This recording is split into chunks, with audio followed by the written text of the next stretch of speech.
Welcome to the Raise Up Mindset podcast with your hosts, Charlie and Athena Grimm. Good morning. Thank you for joining RaiseUpMindset.com. I'm Charlie and this is Athena. We're here to help you guys out. What can we do to help you?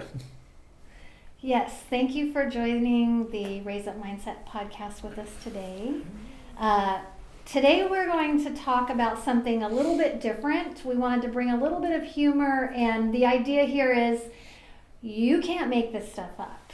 So Charlie and I were going to run through just some things that happen in the transportation industry that we never thought we would have to talk about, and tell some funny stories. So thanks for joining us. I think we've talked about them. I just think we've talked about it amongst ourselves and saying, did this really happen or did it not happen? I mean, that's kind of crazy. You don't get to write some of the stuff that happens in this industry, and it's pretty interesting, all the way from bearers to VIPs to people from other countries that were just big dignitaries to the crazy stuff that we deal with. It's just some days you're just like, wow, today really happened.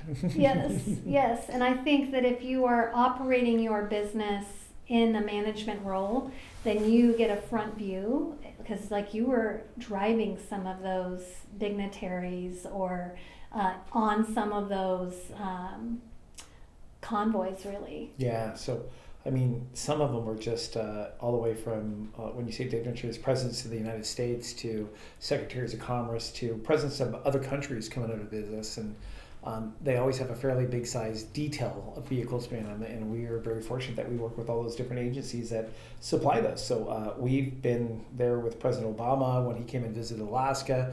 We of course don't drive the dignitaries themselves, but we drive all their support staff, a lot of their Secret Service, a lot of things. I had a lot of fun riding with the Secret Service guys and having the motor coach full of those guys, and just all these people are normal people. They're just somehow their status has gotten up to where they're at as a public official, or even the Secret Service guys. They're super cool. They're just normal human beings that just come and go to do a job and do their work, and they like to have fun afterwards. And we like to have fun with them, and we make it very easy for them to do work with us. So I think it's really fun that we get to experience a lot of this. When we talk to other people in our industry and tell them that we did a president motorcade and we had 13 vehicles doing lights and sirens through the city and motor coaches and bus, are like, you guys are so lucky because there's so many other people they pick from there. But I don't say it. I think it's our partnerships that we build with the Secret Service, the diplomatic services, our local police, our airports, our other places. They know that we're reliable. We have the right credentials. We have the vehicles have the right permits. We have the right vehicles to do it. We're owning our craft. And it took a while to get to that point. I mean, I'll never forget one time this airplane came in a little bit earlier, and it's Signature Flight Services, and they said, "Hey Charlie, this plane landed, and we have to go pick up the crew. Would you be willing to do it?" They landed 45 minutes early. We couldn't track them because it was a United States Air Force plane. It wasn't Air Force One, it wasn't Air Force Two in theirs, but it was one of their dignitary planes. But we had to pick up the crew. So they didn't tell me that though. They just told me we had a crew and we had to pick up an air crew. So I'm thinking maybe it's one of our just regular airlines. Yeah. So I jump in there in a vest and jacket and whatever else it is, and I show up around the corner and I see an American flag on the plane. I'm like, shoot, this is a United States, like Air Force One, but smaller, but it doesn't hold the president. And there's all these people in suits, there's police cars and all this other stuff. They had the Secretary of State and they had to get the military people off there to take them. But I wasn't prepared for that. I wasn't thinking that that's who I was picking up. They didn't explain that very well to me. So you come around the corner, you're like, man, I should have had a shirt, I should have had a tie, I should have had this. But they were all super great and they were easy to work with. They were just happy somebody showed up because there was no way to track their plane. Their transponder was off. It wasn't a trackable plane, so they gave us a due time, and they called us and said they landed and needed us to pick them up. So I jumped in immediately and took care of it. But some of the things that you wouldn't expect as you come around the corner, you just roll with it. And I think that's another perspective of be prepared for anything. Yes. And we've had some great ones. I mean, when President Obama was up here, I mean, we had just a lot of vehicles. We got the Parker bus in the perimeter lines. We got to go back where other people were at. We were working with them at the Captain Cook and at the Denina Center, and then out to Seward and back. You were really using your relationship connections to make a lot of those pieces happen too. Yes, and that was a good part about having those relationships, is to be able to open some of those areas up for them that where they normally wouldn't get into. And then even like one of the cool things that we did on the way back is like, these guys, I had 32 Secret Service agents that were protecting all the forward activity for Obama, so they were clearing the sites before Obama would get there. And when they were all done, they just wanted to have some fun. So we called the Wildlife Conservation Center, and the founder of it opened up the center for us at 11 o'clock at night. We got to go give a private tour for these guys. And, they were doing their due diligence and doing it, and they had fun, and they got to see moose and brown bears and black bears, and we had the whole park to ourselves. And it was just that relationship. And they were kind. The guy had kids. They gave out Secret Service pins for the kids. And I still have my Obama M&Ms that are locked up in the safe that they're in there. That it was a box that has a presidential plane, and one of the Secret Service agents gave it to me. And I just thought, how neat is that? Something that you'd be able to see off Air Force One. So a lot of cool, different, fun things that we've got to do that we sit there. And it's nothing more weird that, you have bomb dogs come over and sniff your cars out, and you're thinking, man, I have a roast beef sandwich in the center of that thing. Is that dog going to eat my sandwich? Because I'm like, that's going to be my food later, Is it scenting on that or the bomb, But, they were great. And working with these different agencies, you just see the humor that they have inside there, and you're all one team. I didn't realize it's the special pins that they gave us to put on our lapels of our jackets. Well, they're trackers, they're transponders and trackers. So I'm thinking, well, I want to keep this thing. This is kind of a cool emblem. He tracked me down all the way to the bathroom. I was like, how do you even know I was here? And he's like, that's a transponder, Charlie. Everywhere you guys go, we know that you're part of our team.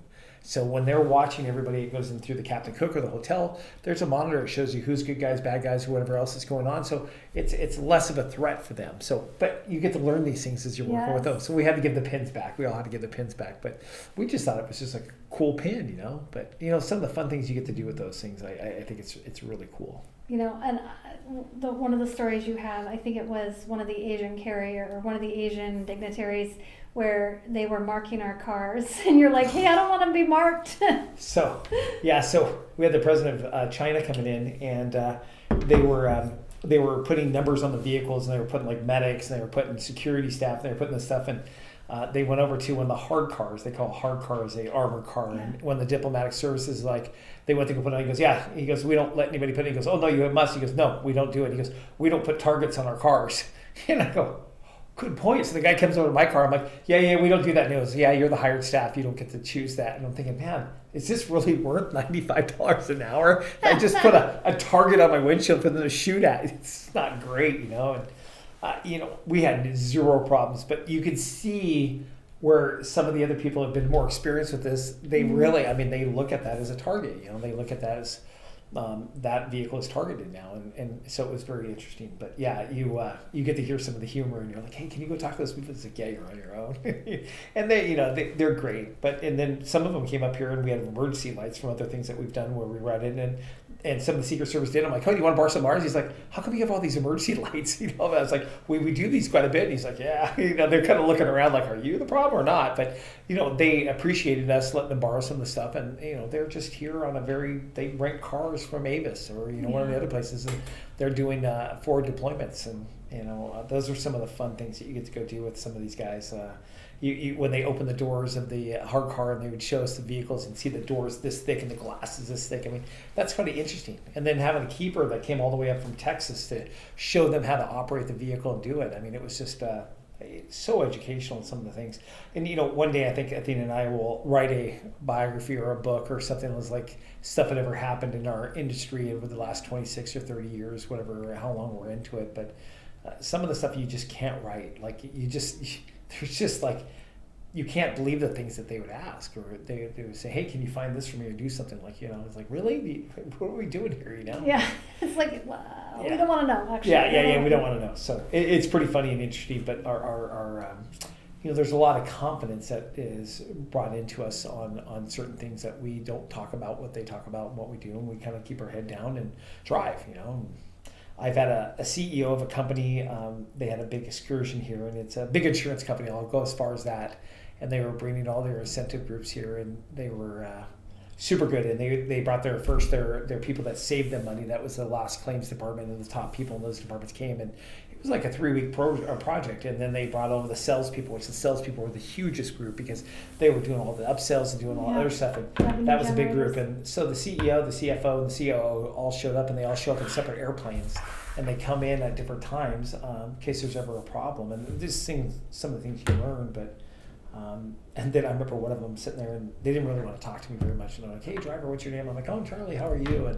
And I said, "Good." And he's like, "Hey," they were talking about doing a hike or something like that. And he's like, "Hey, is there gonna be bears up here?" And the guy goes, "Yeah, I think we have a bear patrol guy." And they said, "Hey, driver." And I said, "Charlie, yes." And he said, "Hey, should we worry about bears?" I'm like, "Well, I mean, hopefully you have somebody there with some bear mace or a weapon that would be able to do it." And I said, "Are you faster than some of your other people?" And it was just funny. And he's like, "Well, why do you ask?" And I'm like, "Well," I said, "the slower person's there. They're going to get caught before you." And it was funny. And the CEO of the company's like, "I'm riding with Martin. I'm just going to use Martin as a name." And he's like, Martin knows you don't like him. And he goes, "It doesn't matter. I can outrun him." So there's the humor factor of them trying to pick, but they were going to put people on their team that they knew they could outrun. They could outrun. So they were strategically figuring it out themselves. But I mean, of course, they had bear watches and had some other things. But you just hear those things. He goes, "How can you tell the difference between a brown bear and a black bear?" I'm like, "You're the CEO of this major insurance company, and you're asking me." I'm like, "One's brown, one's black, one's bigger, one's not." And he's like, "Okay, besides the obvious." I'm like, "Well, that's how you're going to tell. One's going to be much bigger, one's going to be much smaller, one's going to eat you alive, one will bury you and come back and get you later." He's like, "What kind of excursion are we on?" But it was just the humor and everybody laughing in the background, and it was just. You bring light to their moment, and they're just wondering, exactly, what are we getting ourselves into? Because I don't think anybody in the safety program told them that bears might be an issue there. He's just now trying to figure this out. So, of course, it was down in Girdwood, and it was a great program, and it was zero issues. Yes. But it's just it's a beautiful place to visit. It's the same thing when we go places. Like we went to a winery one time that was we went to the Gorge, and we got invited by the founder of the Gorge to go to his house and go have some cake and go meet the place, and we had this great time. And Lane and myself, Lane Nichols from Jeans Chrysler, he was with us, and him and I were looking around. It's pitch dark, and we can't see nothing. We're using our cell phones to go down these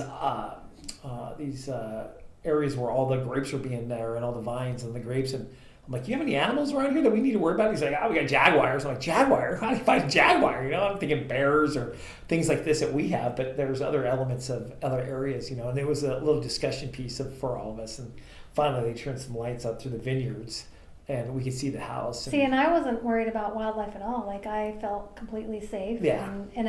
And I wasn't thinking I could outrun anybody. I literally was just enjoying the experience. Yeah, and as the two guys in the group worried about their two wives, we were worried about what the dangers might be because we're in an area that's not comfortable for us. It's no lighting. We're out there in the middle of the dark, and we're going down to some strangers we don't even know that he's so-called the founder and taking us down to his house. And I'm thinking to myself, shit, what the hell did we get ourselves into? And I was like, hell yeah, we're doing that. Go tell him. Yeah, so they were the most lovely people, and they were great, and just very interesting to hear their story, and it was. But it's like situations we get into like that we meet people like that. Like, how would you ever make the founder of the Gorge, And it all sat with us sitting in the 9th row, and they were sitting in the 8th row, and I made a comment. I'm like, "I wonder how many people are here today?" And the grandson goes, "Grandpa, how many people are here?" And he goes, "Oh, there's like 125,000. I'm like, "Oh, okay." I'm like, "Why would your grandpa know how many people are here?" And he's like, "Well, he's the founder of the Gorge." I'm like, "No way." That started the conversation, and it led into lemonades, and hey, we're gonna have some birthday cake. And it was my birthday that weekend, and Athena got us tickets to Journey and Def Leppard and the Gorge, and we had a great time. But the unexpected things that happen just because you talk to some people, just because we were kind and nice and asked a question. You're willing to receive from them. And then, oh no, I don't want that, I don't need that, or whatever. It's like, just be willing to receive. And I was the person, when the guy invited us, I'm like, "Oh, it's so late, I don't want to take your time," because I was thinking that, and I told Athena about it. She's like, "I can't believe you didn't say yes." And then somehow, some way, through the traffic of 125,000 people, we found the guy again. I'm like, "Is that offer still there?" He's like, "Yeah, come on down." And then when he couldn't find keys to the winery, I'm like, "Oh, this is starting to get suspect. Well, let's just go to my house." I'm like, "Oh, here we go." Charles Manson stuff going on here. There was none of that. Like, none of they it. were lovely people. They were amazing. And I was glad that we had the opportunity to meet them. Huge. Beautiful home. I mean, it was just absolutely, and hearing his story was great. Yes. Yeah. So when you're saying expectations and things that you're going into, like we went to this concert not knowing that we were going to meet the founder of the Gorge. I mean, and such a, like how many great concerts have happened in that area and how he developed that area. It was just we got to hear the whole story and just be in the experience. And I think there's opportunities. Really, all of these stories that Charlie's mentioning are these opportunities to just be present in the moment and find the fun in it, because running a business can be heavy, and it's really easy to stay in that dense, oh my gosh, I gotta do this. But there's these moments of like bright spots that if we're just willing to let it in, like it's like a amusement is what I call it. Well, I think the amusing part of that whole night was all of us getting into that BMW 3 Yeah, Series. I thanked him for that. I was like, thank you. This was the best. We were like a mile and a half away from our car. He's like, oh, he goes, I got my wife's car right out here. And Lane and I are fairly decent sized guys. And Athena and Julie were there with us. And, on a good day, you could fit 3 in there. On a bad day, 4 with 2 big guys. Like there was not 2 square inches left in that thing. And the guy that was driving, of course, he had a stick. So he's trying to shift and doing it. And like, I'm hanging into his area. We got people laying across the back seat. It was just, we laughed so hard. It was like, we're like, how did we ever make this happen? I mean, it was just the cherry on the top of the sundae. Yes, I thanked him at that. I'm like, the best part was watching these guys crawl out of this little sports car. Ass out first, hanging out, just kind of butt out and having somebody hang on to you so you wouldn't fall out. I mean, it was quite amusing. One story that sticks in my mind about the unexpected is we had a situation with a driver who ended up in one of our marshes. Oh. Remember that? Yeah, so the driver was driving in back in there, and we have Potter's Marsh, which is just located right outside of Anchorage as you're leaving to go down towards Girdwood, and he veered over a little bit, and the dirt caught his thing and just basically just drug him right into the Potter's Marsh, and he landed all wheels up, and it was only like 2 feet, maybe 2.5 feet of water, but it was there. So I get this phone call. It's like this frantic phone call from one of our dispatchers, like, hey, one of our vehicles just went in Potter's Marsh, and I'm thinking the worst, like, do we have people on board? Is the driver okay? Is it flipped over on the side? Do we need to call 911? Do we have emergency response people coming? And turned out that he just literally just kind of grabbed him, and he went wheels first and just drove right off and went into the marsh, and he was in there probably about 15, 20 feet. So off the road, like, into where the ducks and the ponds and everything else. And this is the natural habitat for birds to do migrating in. 125 different species of birds go in there and have their babies and stuff like that. And here we are. And I told my driver, I'm like, first thing you do is grab some mud and throw it on our Bach emblem so nobody sees it's our car, because I'm all worried about the transportation side of it and what it looks like. And so we get down there, and I got Vulcan coming. Thank God for Justin and his team. They came down with tow trucks and jumped out there and waited out there and pulled the car out. We had 0 problems with the car. We had 0 problems with the issue. Got on the back of the flatbed, told the police officers to block the road off so nobody'd see it was our car. They were laughing at me. They blocked it off enough for us to pull it out. We got it right back to our shop. I had our mechanic there. We unloaded it. We put it up on the rack, and we went in there and checking it out, make sure nothing's bent, broke, or anything like this, and what do we need to do to fix things. And I remember when the guys were pressure washing the bottom of the car off because there was some mud stick to the skid plate, and a little fish falls down from it. Like the fish made it under the pan where it doesn't hit against your motor and your transmission. And there's some things. Made it from the tow truck. Yeah. All the way to the shop. All the way. And we're talking like 30 minutes has probably passed. That little fish is still alive. Somehow it had just enough water and mud and weeds up there to stay alive. So it was flopping on the ground. So the guys got a bucket and they threw some water, and they're like, hey, what do you want us to do with this fish? And I'm like, you need to go take it down to Potter's Marsh and go release it. And they're like, are you kidding me? And I said, no. And I'm like, that fish has got one hell of a story. Like it was in its own realm. A car came in there. It got loaded up. It got drove over. I mean, the story this fish is going to tell. And I'm thinking this in my mind because I'm thinking of Nemo. I'm thinking of this fish movies. And I'm thinking of this stuff. And I'm like, this fish is a survivor. We're going to give him a chance. So the guys had this thing in a bucket. And they put some water in there. They put some weeds. They had some of the mud.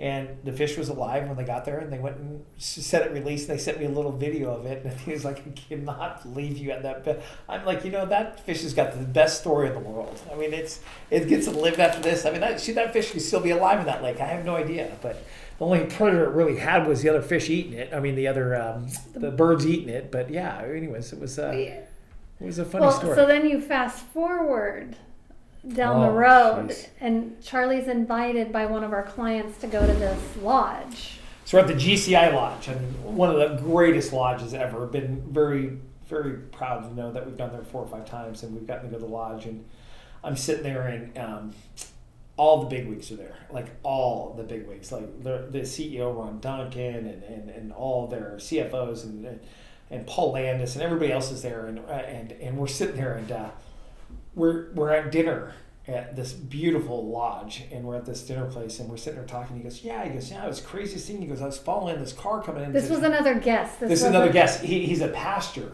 in Kenai, and he's sitting there talking, and he goes, man, I was following this car in the other day, and he says it kind of got off the side of the road and it got sucked right into the Potter's Marsh, and I'm like, whoo! And I'm sitting there eating my food, and he goes, yeah, it was one of those company cars like BAC, and everybody at the table looks at me and goes, Charlie? Is that true? Is that true? And I'm like, well, why are you asking him? He goes, well, he's the owner, he's the CEO of Fox Transportation. I'm thinking to myself, dude, aren't you supposed to keep shit like a secret? You're a pastor. Like, you're out telling everybody else's business what's going on with you. And he looks at me, he's like, and I'm like, yes. I said, one of our drivers, he was coming back into Potter's Marsh, had new people in the car. And this is a GCI we do transportation for. Their board of directors, their CEO, all these people. And about the lodge, and this guy's narking me out. But did you tell them the fish story? Oh, I told them the whole entire story, and they laughed. And the guy came up to me and goes, I am so sorry. He goes, I would have never mentioned this. I'm like, why would you mention it in the first place? Like, what was the end goal of this thing? And he goes, I was just making a statement. And he goes, I feel so bad. He goes, they're your clients. And it was so funny. Ron and those guys took no harm into it, nothing, no foul. But it was just like, here I am at the Agulawak Lodge, way in the middle of nowhere at this lodge, and this guy happened to see this happen to my car, and then he mentioned it at dinner, and I was sitting at the table. I mean, there's no. But you handled it so gracefully, and it's like really that's another. I choked down a whole apple at the first one. Oh, I was like, did this guy? And I'm looking at myself, and then everybody just turned around and goes, Charlie, did that happen? He goes, why would he know? Like I was like, oh my god, yeah, it was a pucker moment, because you're in front of your peers, you're in front of your other people, and you're invited at this lodge, and all of a sudden that we were doing their transportation when they left, so when everybody would get shipped back off on the jet or whatever else, we were picking them up from that location and taking them to where they were going. So I wanted to instill confidence that this was an isolated incident and nobody got hurt and there was no foul. But they did love the story about the fish and got taken back, and they thought that was cute, and that was definitely something we were surprised about too.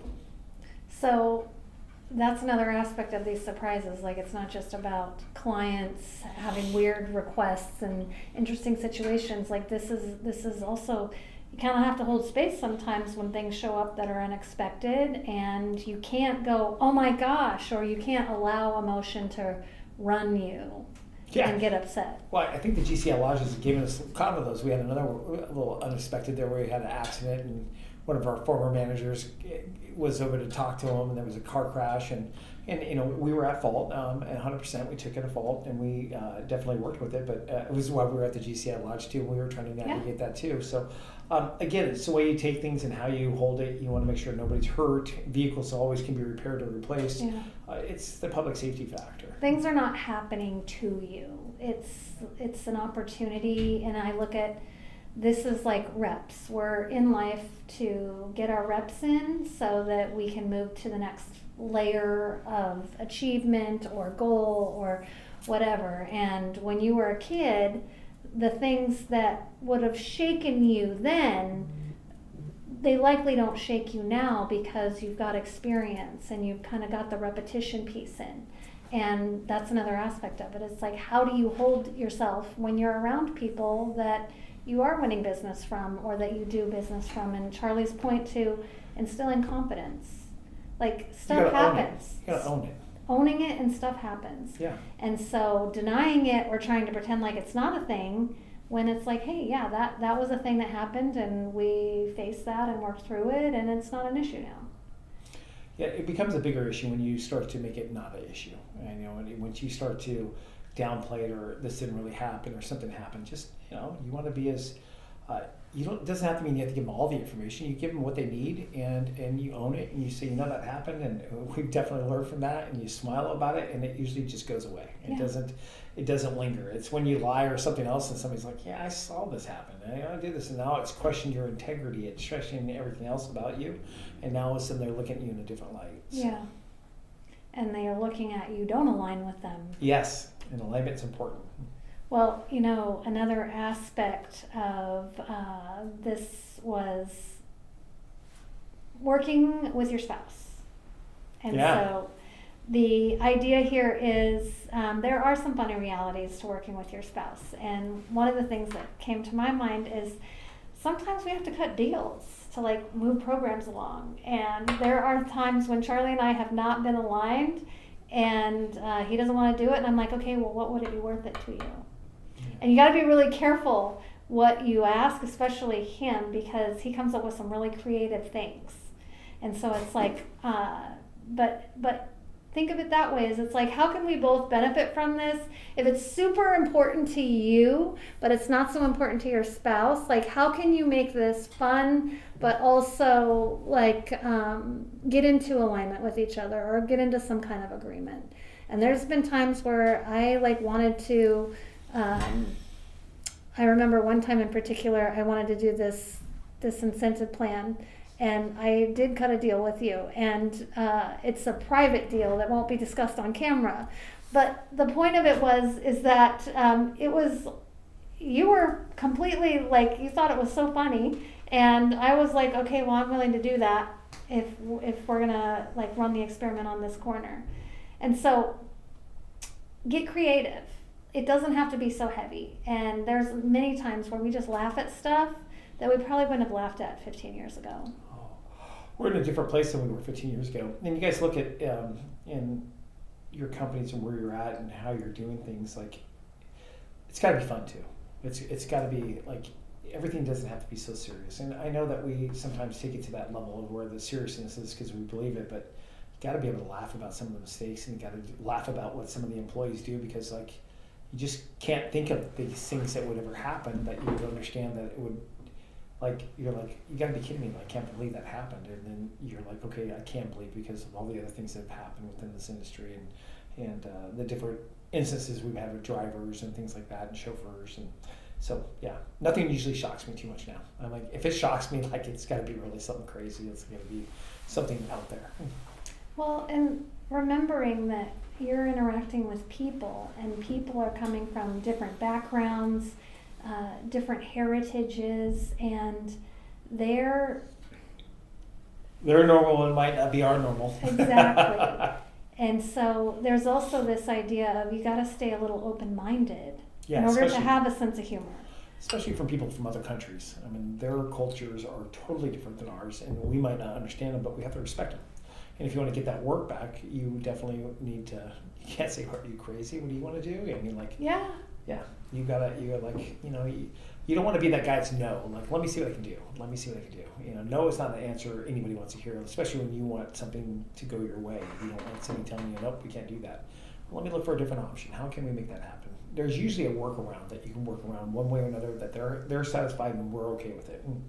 Yeah, and really, I think we oftentimes revisited this rule of if it's not illegal, if it's not immoral, if nobody's getting hurt, it's ethical, and it's ethical, then let's open our mind to see how we can say yes to this. And some of it has been kind of surprising, but at the end of it, remember, it's not so serious, and we really, here at BAC, especially on the leadership team, we really practice looking for those moments of amusement, because all of it will feel so heavy otherwise. And we want to have fun in this time of our life. Just like Athena last night, she said, I was getting ready to shut the lights on. She's like, I'm going to get such a good night's sleep tonight, because she didn't sleep very good night. And she was screwing with me. And I'm like, no, you're not. I was like, you think you are. And she just laughed for like a half an hour. And then, her phone last night said she had a problem sleeping last night because she was a little sunburned. And so she said, she looked at her watch and she goes, did you take a 41-minute nap yesterday at 12 o'clock at night? And she's like, she was trying to lay down and get comfortable where she wasn't there, but they called it a nap because she wasn't really asleep, so she can count on her time, because our Oura rings do that for us. And I made a joke last night. I was like, I'm going to keep you up so much last night. Your thing's going to have 14 messages to you that you got 6 minutes sleep each time. And you have to. So you have 17 naps. You have 17 naps for 6 minutes, And she laughed for half an hour because it was funny, because it was one of those things that, when you're groggy and tired, you're just like, I just want a good night's sleep tonight. I just want to be able to do it. And, we found humor in it. And she must have laughed for half an hour last night. Yeah, it was fun. So. So find those times when you can make work fun. And, some of these situations were heavy in the beginning, but now when we look back on it, it was like, everything works out. It doesn't always work out the way that you think it should or that it does, but it ends up landing where it needs to. And there's always something there for us if we are willing to receive it and not be in a place of resistance. I talked to a lot of other business owners, not just in the same industry we are, but other ones that have a lot of employees and a lot of debt and some other things are in there. And we talk about this stuff in a funny way because, there was days that, payroll was the next day and we were only had 50% of the money, and we were calling our clients trying to get past payroll and stuff like that so we can cover it. And nobody really knew this behind the scenes besides us, but, there was a lot of stress level there of, coming up with back then a $20,000 or $30,000 payroll was huge. Especially when we were allowing clients to be 60, 90 days out. And you take on 2 or 3 of those new clients, all of a sudden you're bankrolling that. And you're stretching it, so it makes it a little tougher. You knew that you were gonna, it was gonna be tough times, and luckily we don't have those tougher times now because we've set ourselves up there. But in the beginning, if you guys are new and you're wondering how you're gonna make it, you do. And sometimes you were the last person that got paid for sometimes weeks, if not months. You were always, wondering. You always had to keep so much money in reserves and some other things there too. But well, we really ran on a cash basis business, so we didn't do lines of credit. We grew organically. Yes. And that's not everybody's model, and that's fine if that's not your model, but we chose that for ourselves, and it was the right move for us. It was, and it really standing fast during COVID times in 2020 when that happened, because some people were so over leveraged that they were there. And we have lines of credit now, and we use it if we need to. We keep it as a reserve just in case, and we're okay with that. I mean, because if there's a good opportunity that comes up or something happens and we want to buy something right away, that we know that we have $1 million that we can go over and tap into and get that, and it's at our disposal with it. So it's worth the extra time of doing the paperwork and the working through the bank and having that collateral set up for it. But we always look for that next best deal what we can do to get into, and it's nice to have that extra cash flow, be able to sit there and use it if we need to. So yes, absolutely. Well, I hope this was an encouragement to you in your daily endeavors as an entrepreneur, and that we brought some humor to you, and also that we showed that, hey, things happen, and it's what you decide to do after it happens that makes all the difference. Yeah, don't think of the end of the world. If you don't have a solution to the problem, call somebody that that you think you can trust in, and ask them some basic questions. Ask them, hey, I had this problem come up, and fresh eyes sometimes on it is so much better, because remember, we're in the mix. We see it one way, but somebody sees it a total different way, another way, and they might just walk you out of that area. That it shows you that you don't have to make that decision that way. You could come up with a response that's better. And in ChatGPT and all the other stuff that he has, you should be able to finesse it pretty well and put inspirational or heartfelt or I'm sorry and put the extra words into it. Use your tools. I mean, and just really talk to some people that you trust into, and whatever else there is, and find out what they would say. Take a little bit of their nuggets they're going to give you and come up with something. Yeah, and sometimes you can't do anything with the information because they don't understand. But sometimes the feedback does hit you where you need it to, if you're willing to receive it. And when that happens, it's like an aha moment, and you're like, oh my gosh. Yeah. That's part of what I appreciate about our relationship, is there are times where I'm so in it, in this space, and you're like, well, what about this? And it's like you just make the flashlight bigger. A great example that was completely unexpected was we were looking at a property acquisition, and Charlie was just kind of over there scoping it out, and he's looking on his Hunt on X app, and he's noticing that the acreage on the Hunt X app is not the same acreage as the listing, and nobody caught that for years. No. They've owned this property since 2008, and they've been paying on 39 acres when there's only 29 acres there. And I'm like, well, where's this extra 10 acres that I don't see? I'm like, is there a bonus property that we don't know about? And once they looked at it and they measured it out, they saw it was right. And one of the things that they said is, well, back in the day when the lake wasn't there or whatever it is, that property had been yours, but now that it's a lake and it's a waterway, it's owned by the state of Alaska. I'm like, well, you can't count that 10 acres in because has that lake ever disappeared? That lake has been there forever. So, just knowing it and be able to come down to a price level that we thought was more adequate to that area there. And the lady had no idea, nor did the listing agent. And everybody's like clueless how this happened. And I asked our real estate agent about it. And he's like, Charlie, in 21 years, I've never seen this. Like, you picked up something that none of us did. And it's incredible that Hunt on X was more correct than the borough management was. So again, we're hopeful that falls in favor with us, but giving some light to this lady of letting her know why the price should come down from where it was at. Maybe that was just what she needed, and maybe she gets a big refund from the borough since they've been charging her for 10 extra acres for taxes every year. She might be getting a bonus check back, so. Who knows? But the point is that everybody that was involved in that was professionals. Yes. And they could not see through the forest. And you're just a guy who happens to have some tools and you just see it differently. And so don't be surprised when this information comes through and it's somebody who's 15 years younger than you, or it's somebody that has nothing to do with your particular industry that you're in, but it's staying open and being able to receive it. Yeah, I think there's a lot of good information out there that we don't always have all the answers. And somebody just has a small tidbit of information, like there's 10 acres missing.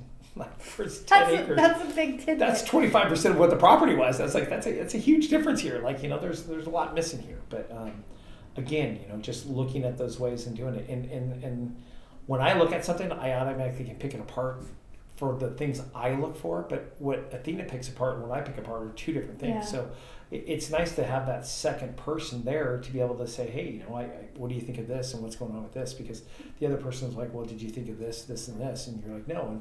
And again, when you're in it, it's hard to see the whole entire picture. When you're laser focused, you don't have your wide beams on that you're seeing everything coming at you. So sometimes just bouncing those things off a partner or a business partner or your wife or your husband. Accountability partner. Accountability, yeah. A life coach partner, whatever else it is. Because they see things through a total different spectrum than we do. And it doesn't make it right. It doesn't make it wrong. Just it's another view. Yeah, and it's an opportunity to receive stuff that you would otherwise not. And so how you handle the situation is everything. If you have something funny that's happened that you think you want to share with us, give us a little blurb on something. That's crazy that we've had some people from the Middle East that come here and ask for some crazy stuff, like they want to sacrifice an animal. You're like, you want to do what? And try to get that phone call. Try to get that phone call at 8 a.m. Yeah, a polar bear. Let me see what I can do, and then try to call the head of state troopers and ask him, don't you dare let them shoot a polar bear. Well, first of all, polar bears don't live in our area, but they flew in a jet. They can get to it. But anyways, it was just like, once you try to find an animal that you could sacrifice, like a bunny rabbit, a guinea pig, and a polar bear. Of course, the one. Let's go for the gusto. The one that the natives have a hard time shooting with, and that's if they're in their village and they're protecting their lives. We just can't go clip one because you want to go do it. But it was interesting to be able to do it, and then the phone calls that followed with it. That. Yeah, me calling the Wildlife Conservation Center, me calling the ox farm. Is there anything sick, dying that you guys need some help with? You guys need some money? You're like, this guy's willing to throw money at it. And to get these hang-ups and these phone calls. The entire situation was like, I laughed and laughed and laughed. Oh, because the idea here was that Charlie he wanted to say yes to the client, but it needed to fit in the constraints of the community. Legal, ethical, moral, and customer service. Thankfully, that situation wasn't something that came to fruition, and he moved off of it. The person moved on. Took me too long. Hour and a half to find I ended up finding a bison for him that the guy was going to sell him, that he let him sacrifice it, and he was going to donate all the meat. So again, different cultures, different people, different things. We would think it's crazy, but that's their culture and that's how they do it. But for us as Westerners, you're like, what are we going to do here? But again, I took on that responsibility of being that liaison for them, their concierge for them, because they weren't from here and they needed some help and they were looking for things and they were spending a stupid amount of money on us. I mean, it was just crazy having cars all the time just ready for them.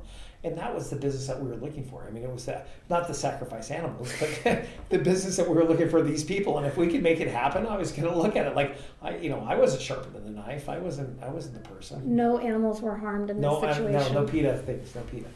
But the point is Charlie connected him with a bison farmer, and then the meat was going to be donated to charity. Yeah. And so that would have been an animal that would have already been slaughtered for meat. Yep. And so anyway, it was great ingenuity on your part. I'm glad you moved on and you didn't have to do that. But I got hung up on like 3 different times for 3 different places. I said, hey, we got disconnected. And they said, no, we hung up on you, Charlie. You called the Wildlife Conservation Center to try to slaughter an animal. I'm like, hey, don't shoot the messenger. I'm just wondering if there's something we can do to make this happen. And he wonders where our son gets this. Yeah, it's just, but it was a great learning aspect and how we could do, and it's something we could talk about, and it's something that's going to be a great chapter in the book. I mean, it's going to be one of the funnest chapters there is. But yeah, they're just, again, just having these different people that were in here, and then and a lot of it's funny to us, but a lot of this is just like seriousness for their keepers and their people and their other people. And like they have requests, like I'll never forget the same person, like there was not going to be a 24-hour service for food for guest services, and they were packing up the hotel, like they were leaving. Like if you weren't going to have somebody that's going to make them food 24 hours a day through room service, they were walking out. And I remember having to call the hotel manager. I'm like, hey, listen, like, what are we doing here? They're booking 3 complete floors. What are you doing? Like, she's like, you know what's going to have us like have a chef on duty? I'm like, who cares? Like, bill them. They want a chef there. Just make it happen. They're going to spend like $15,000, $20,000 on room service. I'm sure it's going to cover all that stuff.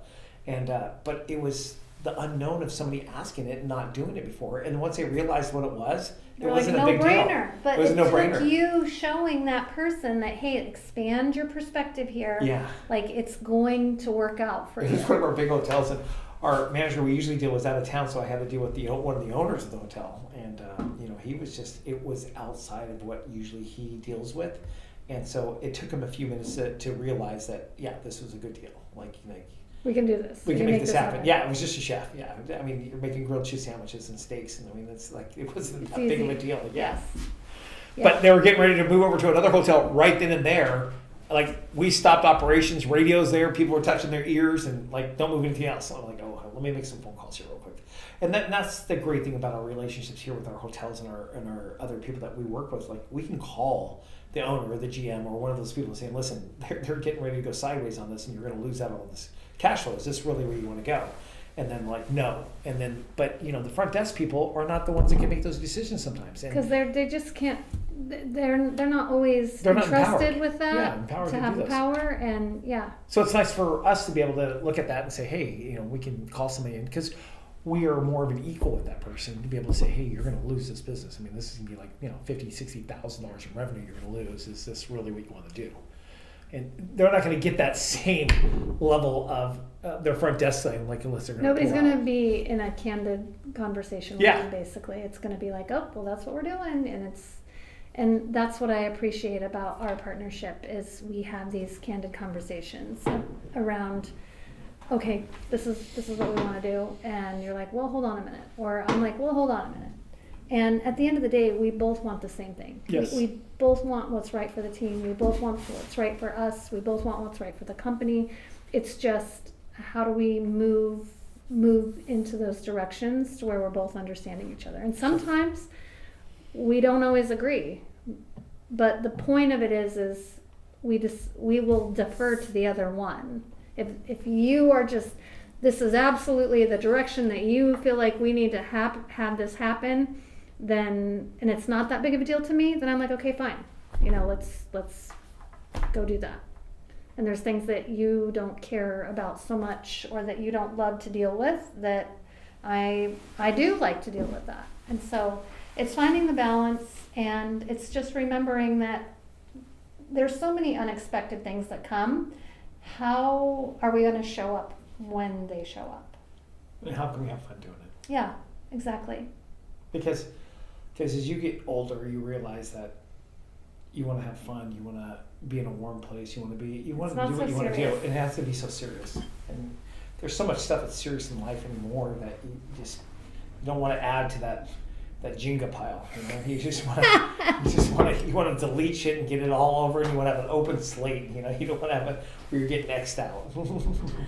Well, we hope that this was some insight for you and some nice reminders. And if you want to share some stories with us, by all means, you can private message us on any of the social media platforms that you use. We also have an inquiry form on raiseupmindset.com, so check us out there, and we'll see you next time. If you have some friends you want to forward this to and you think it would be helpful to them too, forward it on. I mean, the whole object for us to do this is just to reach more people and to be able to help. And that, we don't charge anything for it. We take our own time, and this is for us a way to give back. Yep. So like and share. Yeah. Absolutely. All right. Thank you, guys.